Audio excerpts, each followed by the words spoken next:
Buonasera a tutti e bentornati a Liberamente, variazioni e scorribande qui su Radio Libertà. Allora, stasera vogliamo parlarvi del miglior alleato di Nigel Farage, ovvero Keir Starmer, l'attuale primo ministro britannico. Sapete che ogni 2 ore in pratica il mainstream ci rende dotti di rilevazioni, sondaggi che per esempio danno il presidente americano Donald Trump in calo perenne di popolarità presso l'elettorato americano. Fosse vera tra l'altro questa continua tendenza a precipitare, saremmo ormai in numeri negativi, ma in ogni caso ci dicono ogni 2 per 3 che c'è un calo drammatico del presidente Trump. Ebbene, calcolate che la percentuale di popolarità di Starmer prima dell'ultima tornata di elezioni amministrative era il 19%, che è il minimo storico della storia del Regno Unito, ampiamente sotto anche la stima peggiore di Trump, eppure nessun analista, come dire, ha sottolineato questo crollo drammatico del primo ministro del Regno Unito, insomma non l'ultimo staterello o nazionucola. Cosa succede poi? Che si vota una importantissima tornata di amministrative che coinvolge Inghilterra, Scozia, Galles, trionfa Nigel Farage in proporzioni mai viste, strappando più di 400 seggi in più rispetto alla performance della precedente tornata ottenuta dal suo partito Reform UK, e insomma il trionfatore indiscusso, tanto da aver sconquassato il bipartitismo britannico. Reazione di Starmer, il classicissimo arrocco, il barricarsi a Downing Street contro ogni evidenza e contro ogni ormai appello di qualunque laburista mantenga una minima lucidità politica. Sono infatti saliti a 3 il numero dei membri del governo britannico a essersi dimessi nell'ambito della rivolta generale contro una non leadership chiaramente arrivata al proprio esaurimento.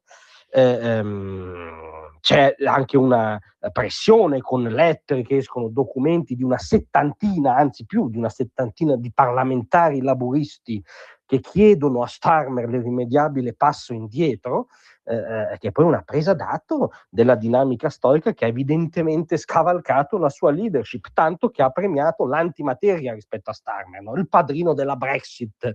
colui che ha anche scavalcato in quanto a sovranismo e thatcherismo le timidezze recenti dei Tory. E invece Starmer non solo si arrocca, ma addirittura rilancia tra le parole d'ordine,